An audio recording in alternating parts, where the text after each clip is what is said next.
বোমা, লাঠিটা ধর তো।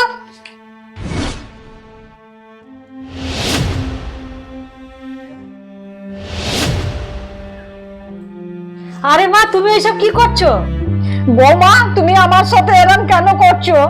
আমি তো এখনই রুটি বানিয়ে দিচ্ছি। আরে এসব কি চলছে এখানে? আর মা, তোমার এই অবস্থা কি করে হলো? তুই নিজের চোখে দেখতে পাচ্ছিস তো? তুই অফিসে চলে গেলে তোর বউ কেমন অত্যাচার করে আমার উপরে, আর আমাকে দিয়ে বাড়ির সব কাজ করায়। মা, আমি তো তোমাকে কিচ্ছু করতে বলি না, শুধু শুধু মিথ্যা কথা বলছো কেন? তুমি বিশ্বাস করো, আমি কিছু করিনি। তোমরা একটু চুপ করবে? আমরা এই বাড়িতে থাকি তো মাত্র 4 জনা, তাতেও তোমাদের সমস্যা? সমস্যা তো আমার কিছু নেই, সমস্যা যত আমাকে নিয়ে বৌমার। বৌমা, তোমার যদি আমাকে নিয়ে এত সমস্যা হয় তাহলে আমি বৃদ্ধাশ্রম চলে যাব। মা, তুমি এখনো মিথ্যা কথা বলে যাচ্ছ।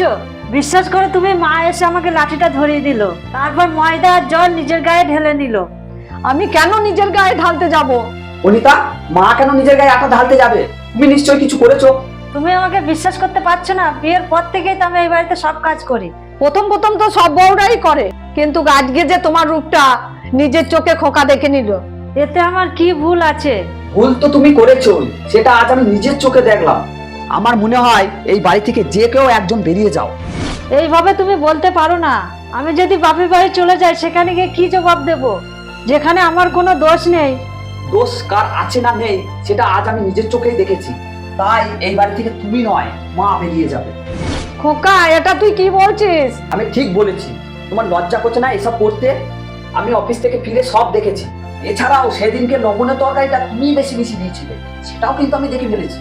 আমি সেদিন কিছু বলিনি, আমি ভেবেছিলাম তোমরা সেটা মানিয়ে নেবে, কিন্তু তা নয়।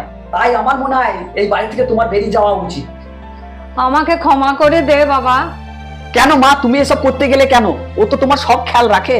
আমি এসব করেছি যাতে বৌমাকে তোর চোখে খারাপ করতে পারি। বৌমা, তুমি আমাকে ক্ষমা করে দাও, আমি আর এ কাজ কোনোদিনও করবো না। মা, তুমি আমার থেকে বড়, তুমি কেন ক্ষমা চাইছো? এই দেখো, মা যদি এই বাড়ি থেকে চলে যায়, আমি একা কি করে থাকবো? দেখো মা, দেখো, তুমি ওকে এই বাড়ি থেকে তাড়ানোর চেষ্টা করছো, আর ও তোমাকে এই বাড়িতে রাখার চেষ্টা করছে। এটাই বলে ভালোবাসা গো মা। মা, তুমি একদম কাঁদবে না, চলো সবাই মিলে খেতে বসি। হ্যাঁ বন্ধুরা, মানিয়ে নিতে পারলে সুখ শান্তি সংসারে এমনিতেই চলে আসবে।